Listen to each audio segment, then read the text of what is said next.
Hello YouTube, it's me. Today I'm going to review Child's Play, the original from 1988, while I make a fan art. I'll have a link to the finished product on Etsy in the description if you're interested in that. I'm not sure about this paper. It's supposed to be a mixed media, but it's a little thin, but I decided to work with it. I'll just leave a link to the art supplies that I used too in this video. So I'm going to try something different. I'm going to go ahead and review the movie Child's Play, and then you can see me draw in the meantime. So I think I'm going to start. I'm not going to go over like the whole plot or anything. I assume people are even if you haven't seen it, I assume you're going to be pretty used to what it's about. It was released on November 9th, 1988, the year I was born. It had a $9 million budget, and I was reading some of the history about how it was made and everything, and it's actually really interesting. I'm sure some of you have heard of it. It was written, the original script was written by Don Mancini, who practically runs the whole franchise now, but that's another story. Was about this kid named Andy who got this doll for his birthday that it bled. It had fake blood inside it that bled if you played with it too hard. So then this kid had a bunch of emotional problems.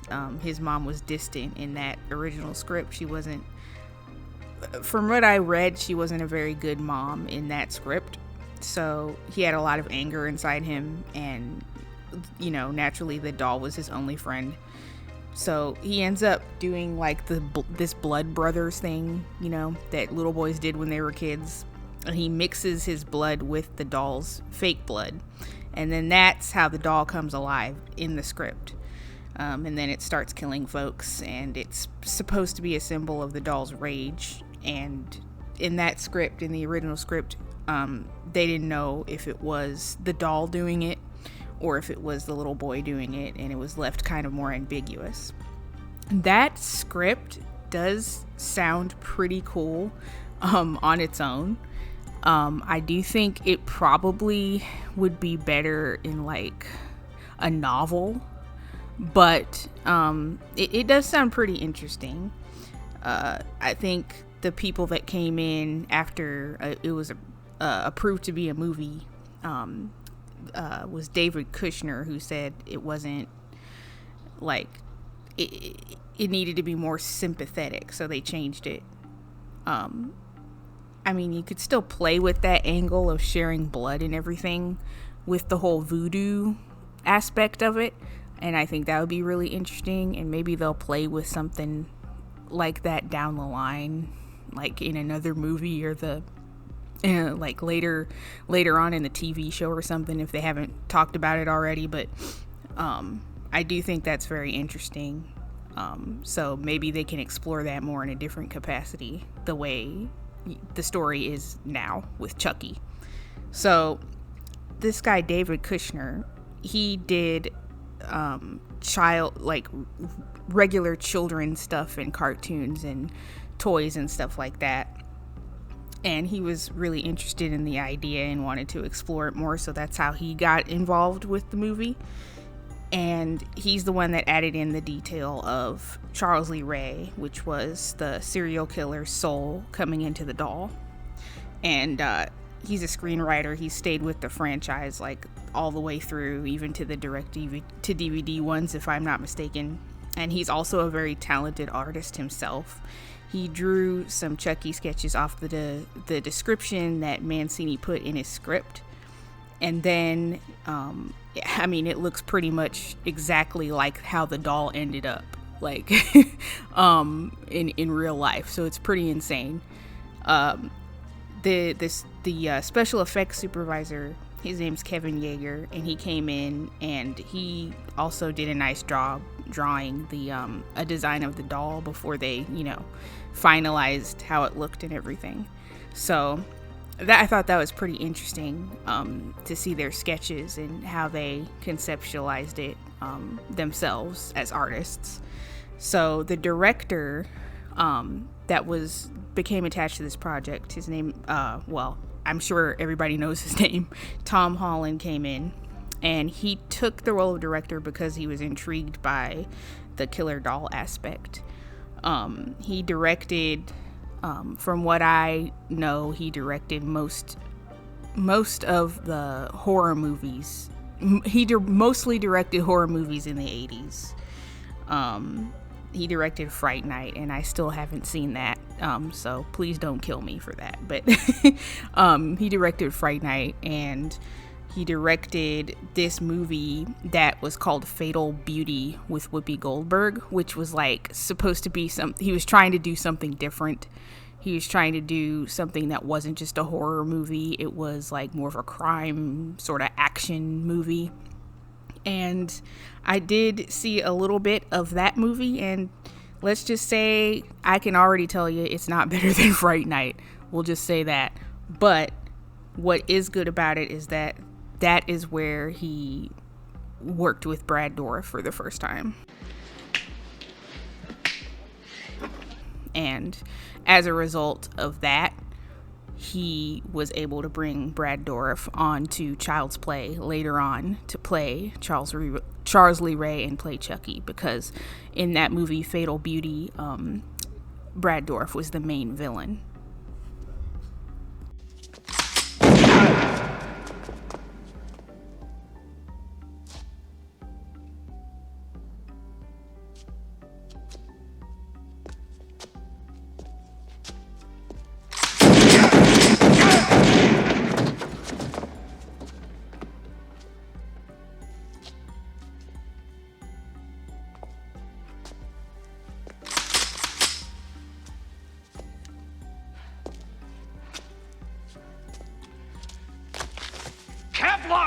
Bitch! Now, I had seen some of this movie when I was a kid. Either this movie or one of the Chucky movies. Well, I was a kid in the 90s, so there weren't that many then, but I did see Chucky at one point in a movie scene or something, and it actually made me scared of dolls that could talk or move. I did not want a talking doll, like, whatsoever. I once got this robot action figure from my dad, like, you know, when I was a kid, and it could fire off laser sounds and slide around and stuff like that, and I was scared of it. One time I threw it across my room because I guess my brain was playing tricks on me, because I was still thinking about Chucky, and I thought it was burning my hand or something. Like, I thought it was burning me. But anyway, that's just an aside. A year or so ago, I finally watched Child's Play, and, you know, I was hooked ever since. So I really enjoy this movie a lot. I think it's become one of my favorite, like, not just favorite horror movies, but like favorite movies from the 80s. It's really a lot of fun. I really like the aspect of the Chucky doll and being possessed through voodoo and all that. It's really, you know, a lot of people would say it's silly, but I really do think that it's kind of cool and different. And, you know, it's certainly not as silly as those movies would start to get later on. So, you know, that's got to be a plus at least. I don't think the movie is scary, especially now that, you know, it's dated, you know, and you can see how dated it is. But I do think it's still really effectively creepy in a lot of ways. There's this uncanniness to the doll just walking around, holding a knife, having this really menacing face. That's one of the things that kind of struck me as a kid, like this doll with, you know, these angry eyes and this little sneer and just, I don't know, this weird kind of misshapen red head. It's just this thing sitting around that you have no idea what's inside of it. You know, you have no idea what's in your house. Is really very creepy. And, you know, the scene where Maggie is in, you know, taking care of Andy, and she's on the couch reading a book, and he just like, scurries behind her and sneaks behind her like that's really creepy. I mean, that stuff, when you get down and you think about it, that would, put a chill down your spine. Like, if you really thought about it, like, what if there was this little thing inside your house that you had no idea was actually alive and it meant you harm, so there's this aspect of, there being a human inside of it. I do think it makes it a little less creepy, and that might be just a personal thing. Like, I do think that, the fact that it has a human face, in the form of Charles Lee Ray, this guy, in this suit and, with these goofy shoes and everything, it kind of takes the edge off a little bit. As opposed to it being, just the idea that this doll is alive and it's evil and you have no idea why. I think it would make it a little more creepy if it was, just kind of this unexplained evil force. But that's not to say that the idea that they ended up going with is bad or anything. But, I do think that whatever horror movie that's out, like, if there's a human face to the killer, even if they say, oh, well, he's not sympathetic and this, that, and the other, it still makes it a little less creepy or a little less scary for me. I'm not sure why. I guess because it's a human being and you kind of relate to that in some way. But other than that, not a huge issue, just kind of something that I notice when I watch things like this. So the music at the end credits is gorgeous. I actually think it could stand on its own as a theme for all the Child's Play movies. Well, maybe not all of them. Like I said, those later ones in the 2000s, maybe it wouldn't exactly fit for those, but at least the first three.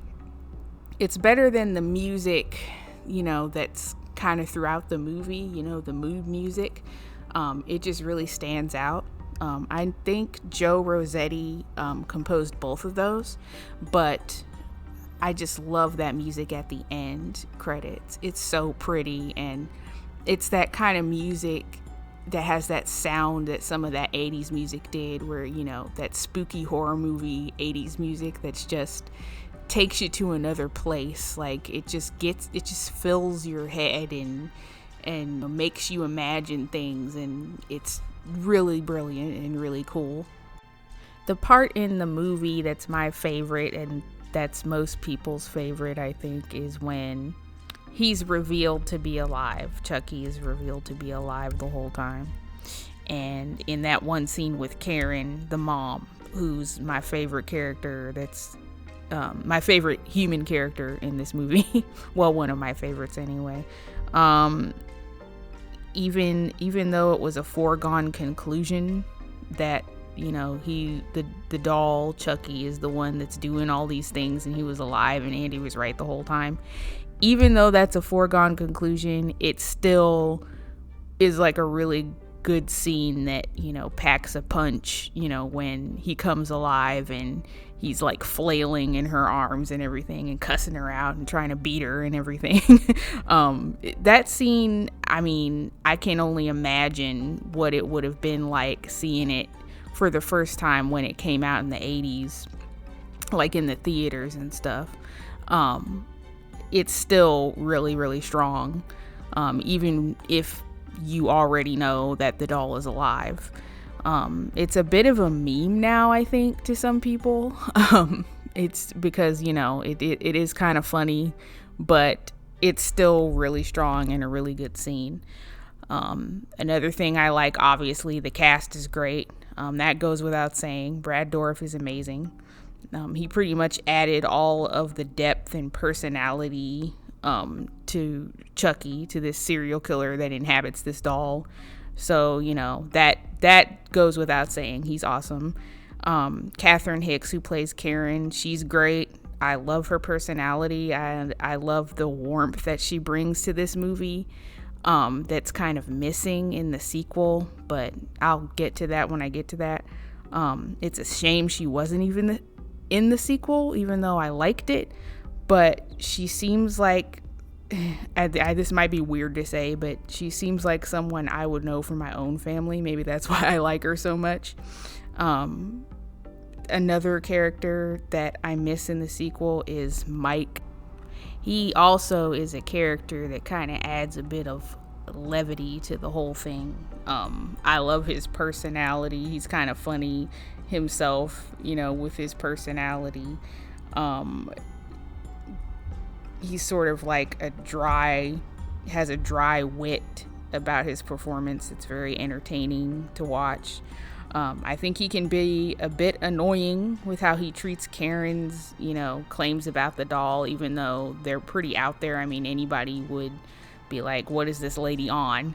But it's still kind of like, oh, come on, dude, just listen to her, what she has to say. I mean, you've already saved her from almost getting, maybe you might want to hear her out a little bit. But, other than that, that kind of skepticism is, to be expected. It's kind of what the movie needs to keep things a little tense until, things, start to come to a head, as it were.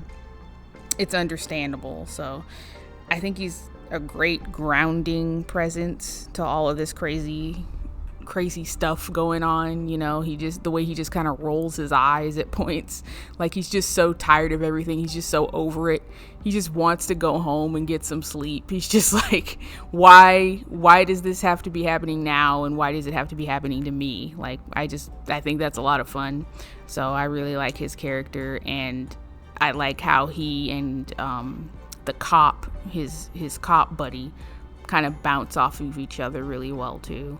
I mean, I don't know. I wish I could have seen more of that in the sequel, but it's not a huge deal because the sequel is still really good. So I know it was kind of controversial, the voodoo thing, when it was written into the story, when they were doing the script rewrites and everything. And Don Mancini didn't like it, apparently. And then there was a lot of drama behind the scenes and everything, and they were butting heads, like the director and the producer and the screenwriter or whatever were all fighting with each other and blah blah blah. Like I said before, I really do like the voodoo aspect of the story. I can see where the original script might be more compelling in certain areas, but like I said, I feel like it's more it would lend itself better to a novel or something like that, where you have the mom who's an advertising executive, and she's kind of not a very sympathetic character. I can totally understand why they changed it. I don't think audiences would want to see that, especially back then, so and for reasons I said before, I really do like Karen's character in the movie, so I'm glad that they changed that aspect. But that as an aside, back to the voodoo part, it really grew on me, the whole voodoo angle. I didn't really think much of it at first, but it did grow on me, and I really think it's a cool part of this character and part of this character's legacy.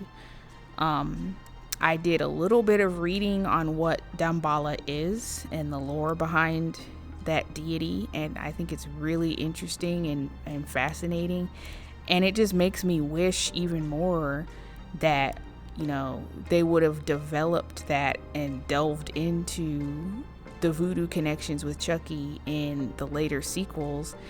I feel like there's so much more that they could have explored there. Another one of my favorite scenes in this movie is when Karen goes to Charles Lee Ray's apartment, and you see that he had painted the walls with murals showing depicting voodoo rituals, and he painted the symbol of Damballa and John, Dr. Death, and himself, and I don't know, I just think that's a really interesting part of the movie that I wish they could have expanded more on. Apparently, he also made furniture and sculptures out of mannequins. If you look close in that scene, which it looks kind of in line with his character. I mean, it's really bonkers and weird and eccentric and stuff like that. So, you know, I don't know what the whole issue is with the voodoo thing, you know, why it was made into such a big joke later on in the movies, because if you wanted to, you could really do something really creepy with it, like other than just like, I want to possess, you know, a new kid every 5 minutes, you know. That's one of the reasons why I love this mural scene, because it adds another layer to not just Chucky, but Charles Lee Ray, that character. Like, he painted all that on his apartment walls, you know, and it's so detailed and kind of weird and creepy. And I guess it was just meant to be this spooky little scene, you know, that gave more of his backstory and his thought process and everything. But I really liked it, and it's just something that's another part of the first movie, where it all started, that really adds more depth to everything and makes it more interesting. I mean, I know I get stuck on that, but it's like, with all that stuff they're adding to his character, you know, these days, it's like, why not just say, hey, didn't Charles Lee Ray have a hobby of making murals and mannequin leg tables? I mean, I guess we'll just never know that answer for sure. But yeah, really, really cool scene. Another thing that I really liked also that, you know, is connected to the voodoo idea is this whole concept of the voodoo making Charles Lee Ray's soul, I guess, kind of fuse with the vessel, like this doll, and the longer he's inside the doll, the more human he becomes. I think that's really cool and really different. I like the whole idea of him growing like organs and bone and blood underneath this plastic doll. And, you know, of course it makes for really good like gore scenes with this toy doll running around. But it's also kind of adds a layer of just creepiness and just like extra dimension to this doll that they add, you know, as he's turning human, is really cool, because he gets kind of this tired look in his face, like, you know, his skin gets more kind of pallid and worn looking, and he gets a receding hairline, which is really funny. And then, you know, his blue eyes turn more kind of an icy human appearance, which is really cool. And so I like that aspect a lot. You're turning human? What? The more time you spend in that body, the more human you become. Here's a couple little nitpicks with the movie. I don't want to say like issues that I had or anything, but, you know, kind of going from the point about Charles Lee Ray turning human inside the doll, they make a point to say that now he can feel pain. And he realized he could feel pain after Mike North shot him. That was one of the things that was one of the trope head scratchers that I had, because during that fight scene in the car, Mike does stick his face with like a cigarette lighter, and he screams out. That's how Mike is able to get Chucky off of him, because he burned his face with a cigarette lighter and it hurt. But when he's talking to John, he doesn't mention that. He just talks about, I got shot and it hurt and I bled and stuff like that. So, but I'm thinking, like, wouldn't he have realized that he could get hurt after he got burned in the face by the cigarette lighter? Because you can see that he's howling in that scene, but he doesn't mention it. So I don't know. It's just one of those little things where it's like the little inconsistencies there, that it's not like a huge deal. Like, it's just that kind of stuff in any kind of movie where it's good enough that you can just be like, I'll allow it, whatever. You know, let's just pretend that, you know, it's not we're just not gonna even worry about it. Another kind of nitpick that I have with this movie that, you know, is just one of those things that you're kind of like, I don't know about that. It does seem kind of silly that Mike would suspect this little child of murdering a grown woman by pushing her out of a window. That's kind of like, you know, it's not like he's Damien or something. Like, I'm just saying, maybe if he would be a little bit older, because Andy in this movie is like, he's a baby. I mean, how much can he really do, especially with a toy hammer? So, yeah, that's a little like, you know, I mean, again, it's one of those things where it's not a huge deal. Like, you're like, whatever, you can swallow that, because it's still a good movie and it's still a good story. It's not terrible. So I just feel like if Andy were a little older, like he is in the sequel, it would be more believable for him, for a detective, for a homicide detective, to suspect him of killing, you know, a grown woman. I don't know. And, you know, the whole thing with Eddie Caputo getting exploded. It's weird Andy was there too, but what could you really expect him to do? I don't know. Another thing that I'm sure is really a nitpick, but I'm going to mention it anyway, is Andy.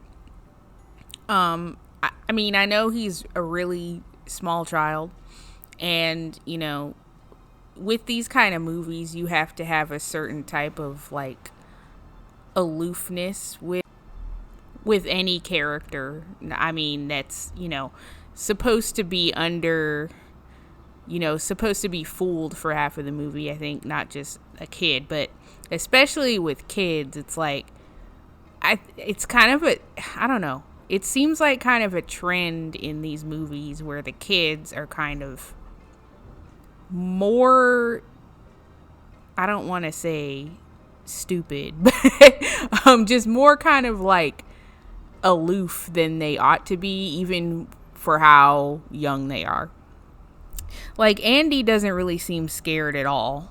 He doesn't really seem fazed by anything until, you know, of course, the last tail end of the movie where everything's ramping up and there has to be, you know, more intense, you know, things going on. But, you know, he doesn't seem scared on the train ride with Chucky, where Chucky's telling him to go to, like, this part of town that he's never been to, and, you know, all these drug addicts are hanging out and everything.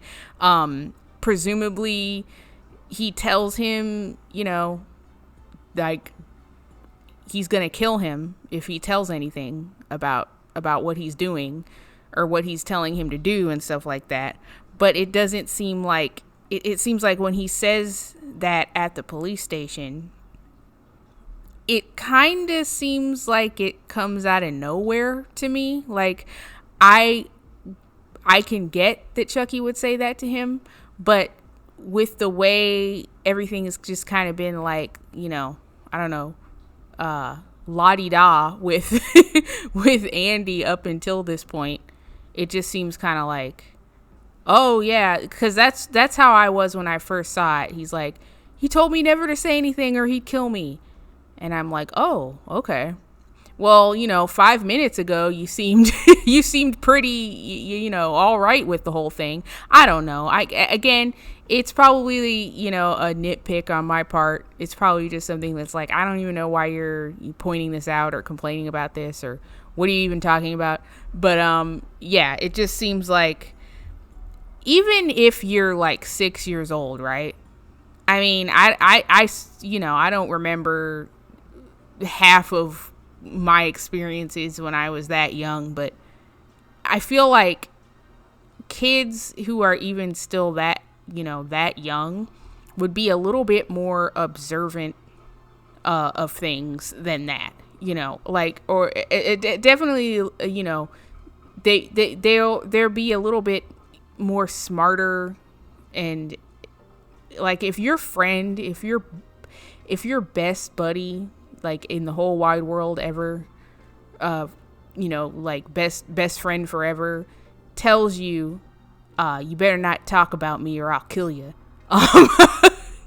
You're not gonna be all like, okay, yeah, you're my best friend. Let me give you a hug. Like, I don't know. It's just, you would probably not want to remain friends anymore. But it is funny how, Andy eventually gives him like the Jack Bauer technique, because he's proving himself to be an asshole. Chucky is, and he's not going to say anything, because of course he can't blow his cover or anything. So it's like, yeah, finally, this is a really shitty friend. So, I don't know. But I just thought that that's another thing, that it's where you need a character to be a certain way for the story to go along. And it's easier to write them a certain way if they're a kid, if they're a little kid and they're naive about stuff. And you'll see that going on in part 3 with the kid in part 3 who's the new victim. I think he's a little bit worse, but and I did manage to see Curse of Chucky. Yeah. There's, the little girl in that one has the same issues, where it's like, I'll get to that when I get to it. But yeah, again, it's not something that really bugs me too much, but it is something that's kind of like makes me roll my eyes a little bit, where I'm like, I'm not sure that even this kid who's this young would just go along with everything. Like, your babysitter dies and you're just kind of like, go back to bed, go to sleep, you're fine. Another thing too that isn't really, I don't know if it's really a nitpick or a complaint, it's just something that's like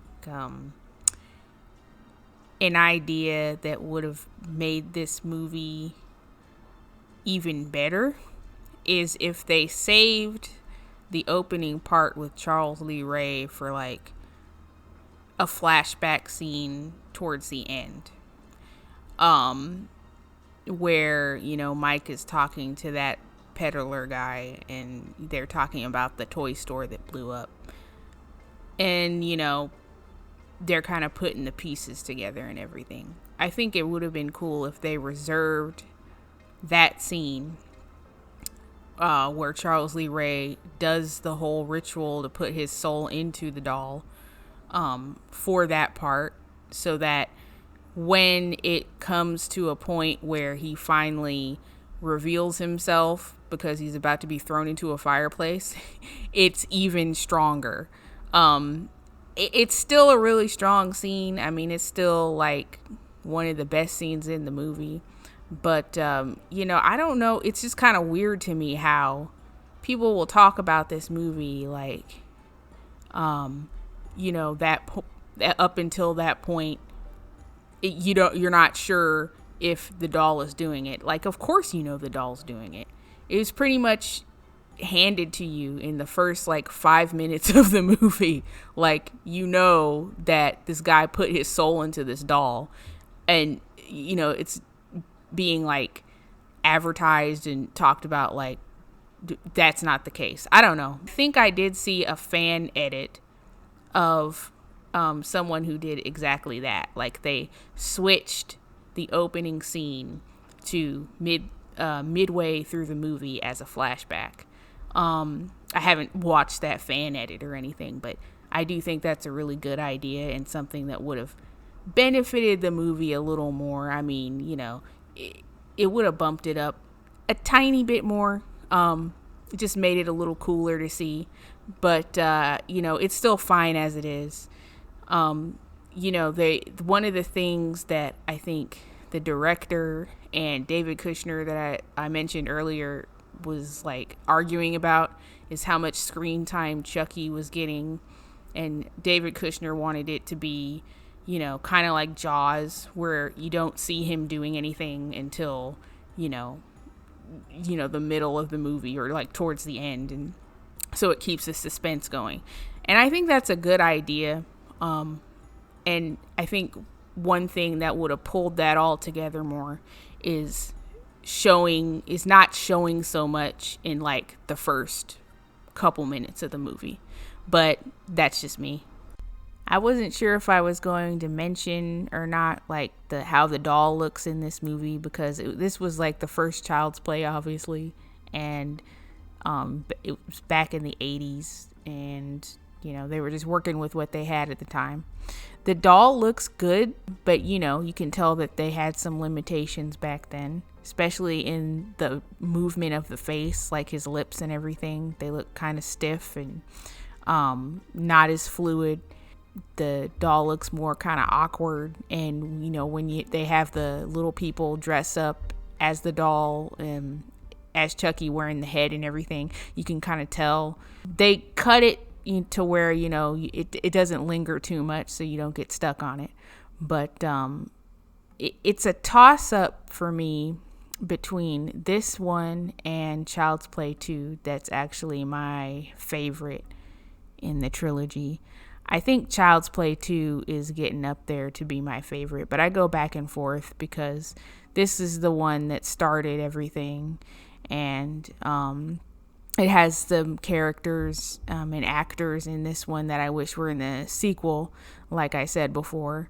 But I really, really like Child's Play 2. That might be my favorite over this one, even though they're very close together. And the doll in Child's Play 2 looks the best, in my opinion, out of the 80s era Child's Play movies. I think they really, you know, obviously the technology advanced over time. They got better with designing it, and his, you know, movements looked more natural and, you know, had more character to them. So, but yeah, pretty much that's it. Overall, this movie, I think, is one of the best horror movies ever made, in my opinion.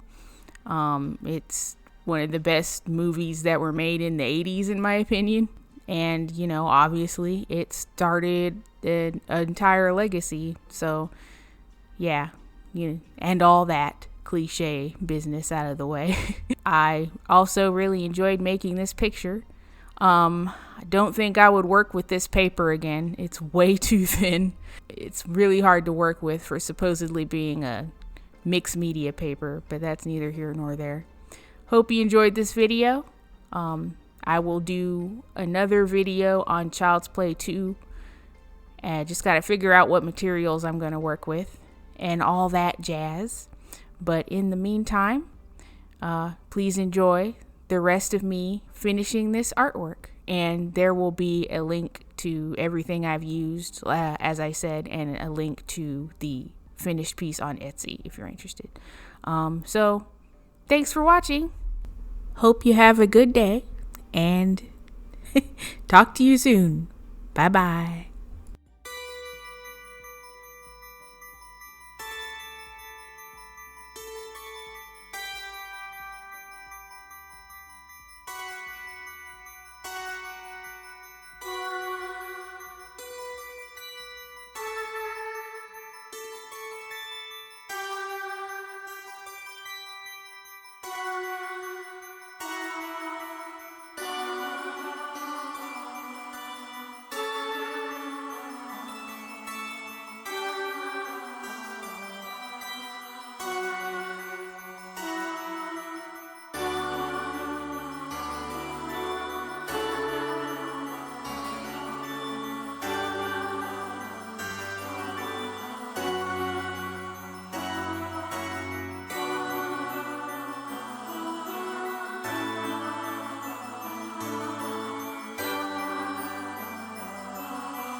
George.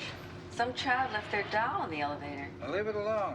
Whoever left it there will come back looking for it.